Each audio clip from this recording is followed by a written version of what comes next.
Could Google actually rig the upcoming presidential election? That's the claim made recently by Dr. Robert Epstein, the acclaimed psychologist, researcher, and author.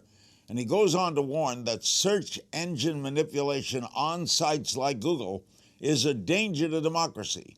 He wrote about all this in a fascinating piece for Politico. Let's find out more as Dr. Epstein joins me from San Diego. All right, how could Google, this is a tough word, how could Google rig an election?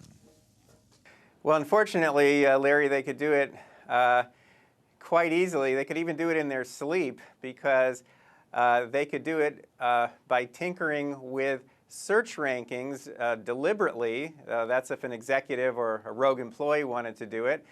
But it turns out they could also do it just by their algorithm. If the algorithm favors one candidate in its search rankings, that can drive literally, according to our new research, millions of votes toward that candidate. It literally shifts the voting preferences of the voters who are undecided. And of course, as you know, those are the people who decide who wins in a close election. Can you explain to me, if I'm going to the polls, what they could do on Google as an undecided, I'm undecided, to make me pull the lever one way or the other? What would they do? Well, they don't have to do much. Again, we've conducted multiple experiments now with thousands of people in several countries, both hypothetical experiments and experiments with real voters in the middle of a real election. And basically, all they have to do is put favorable search results high up in rankings, because what we've all learned is that what's higher up in search rankings is better and truer. That's why 50% of all of our clicks go to the top 2 search items, because we've learned that what's at the top is better and more true. So it turns out that that same phenomenon can be used to alter people's opinions, alter people's thinking, and alter people's voting. Okay, give me a hypothetical example. I'll set the stage. It's Biden versus Cruz, okay? What happens on Google to make me undecided to vote for Biden? Okay, if Google, or just its algorithm, even without any meddling by Google employees, if Google or its algorithm basically puts search results that make Biden look good, and make Biden look better than Cruz. Yep. All right. What do you mean by a search result? Give me the example. What would it say on Google? Well, sure. If you were searching for Biden or the 2016 election, or you were searching on immigration or any one of hundreds of topics that are election related, if near the top of your search results there was a link to a web page that make Biden look really good compared to Cruz, that's all it would take. We literally easily can shift more than 20% of undecided voters toward whichever candidate that we favor in search rankings. In some demographic groups, we can shift up to 80% just by favoring one candidate in search rankings. Did they do this in any previous election, to your knowledge? Was it done deliberately? That I can't say. But does the search algorithm itself favor candidates in elections? Yes, positively. We've documented this in the recent national election in India. And Google's own data suggests that Obama was very much favored in both the 2008 and the 2012 presidential elections in their searches. Would this take the head of Google doing this, or a person at Google? Would one person do it? Would 10 people do it? How would that happen?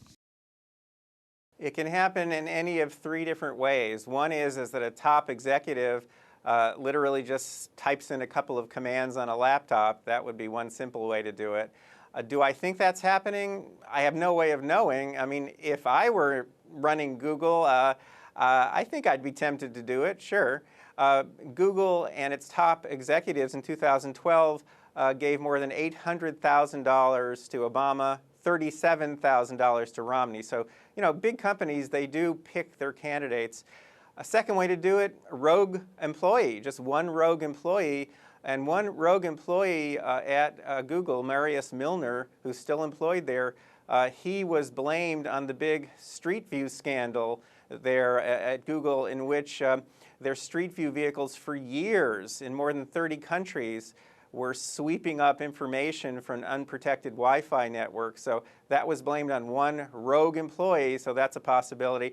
Third possibility, though, Larry, is the scariest one, and that is the algorithm itself. Their search algorithm could literally be favoring candidates, and we know that that already happens. Unfortunately, in that third scenario, that means that in close elections, our elected officials are being selected not by us, but by a computer program. Hi, Google responded to your article and said there is absolutely no truth to Epstein's hypothesis that Google could work secretly to influence election. Google has never, ever re-ranked search results on any topic, including elections, never used manipulative sentiment. Moreover, we do not make any ranking tweaks that are specific to elections. Our approach to search has been provide the most relevant answers and results to our users. How do you respond to what they said?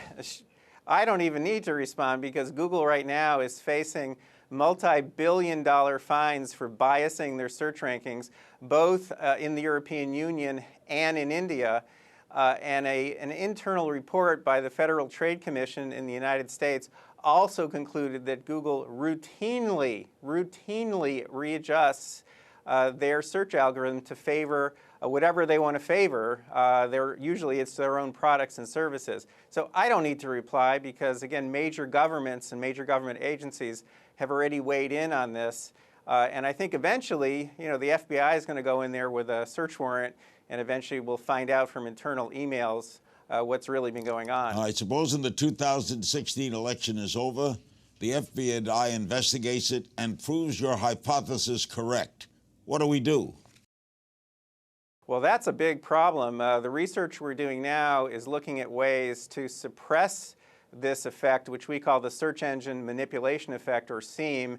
And it turns out it's really hard to suppress. People are just so trusting of search rankings, and we all are, I am too, that it's hard to suppress this. In other words, if for any reason one candidate is boosted higher in search rankings, that drives votes. It can drive millions of votes to that candidate. So, the answer to what we can do, that's tough. However, I will say this.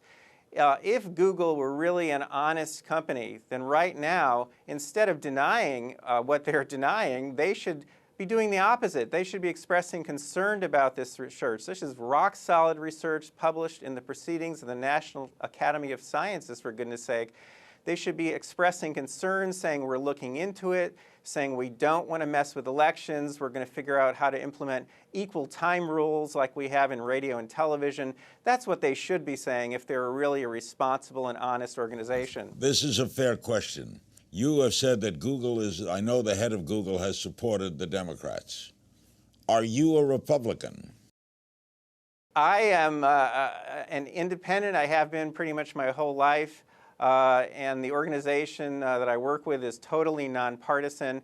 So, that's not an issue here. I'm really concerned about this effect for the whole world, not just for the United States. Right now, according to our research, Google has the power, whether they're exercising it deliberately or not is beside the point.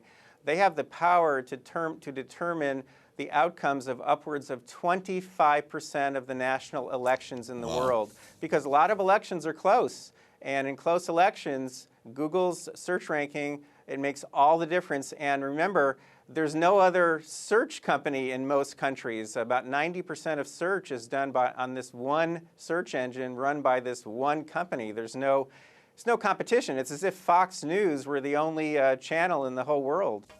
You've given us a lot to think about. Thanks for your time, Doctor.